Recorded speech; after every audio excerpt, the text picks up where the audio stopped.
Operation করে লাভ হবে না, মানে শরীর একটু মানে কমজোরের মতো হয়ে গেছে।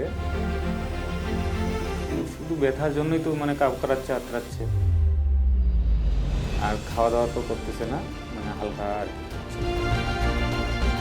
আমার নাম ঋষিকেশ রায়, আমার বাড়ি কুচবিহার ডিস্ট্রিক্ট, হলদিবাড়িতে বাড়ি।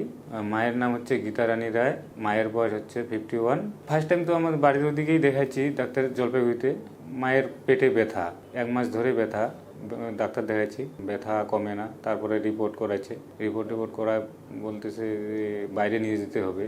আমি আবার হায়দ্রাবাদে নিয়ে গেছি, হায়দ্রাবাদে নিয়ে যাওয়ার পরে ওইখানে ডক্টরের সাথে দেখা করার পরে আবার ওইখানে রিপোর্ট সব কিছু রিপোর্ট করার পরে বললো যে ক্যান্সারের কথা বললো।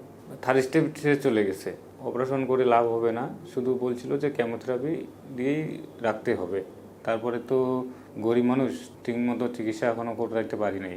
হায়দ্রাবাদ থেকে আমি মুম্বাইতে গেছি, মুম্বাই তো ওই সেম বলছিল, তো মানে ওইসব কিছু করাই নেই, পয়সা কড়ির সমস্যা। ডক্টর বলছিল যে আবার মায়ের জন্ডিস আছে, তো জন্ডিসের কারণে অপারেশন করতে চাইছিল একটা, তো ওইখানে মোটামুটি জন্ডিসের জন্য 1 লাখ টাকা অপারেশনের খরচা চাইছিল।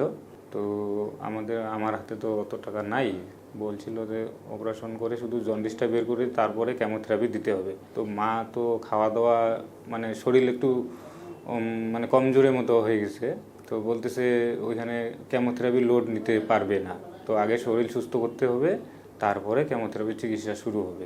এই জন্যই আমি আবার চিন্তা ভাবনা করে বাড়িতে নিয়ে আসছি। তো আপনাদের এখানে আমি সোশ্যাল মিডিয়ায় মানে আপনাদের এই যে পুনরঞ্জন হসপিটালের কথা দেখতে পেলাম। এখন শুধু ব্যথার জন্যই তো মানে কাপ করাচ্ছে, আতরাচ্ছে, আর খাওয়া দাওয়া তো করতেছে না, মানে হালকা আর কি খাচ্ছে মানে জুস খাচ্ছে লিকুইড জাতীয় একটু, আর ভাত একটু হালকা 2 চামচ 1 চামচ খায় মাঝে মাঝে, আর জল।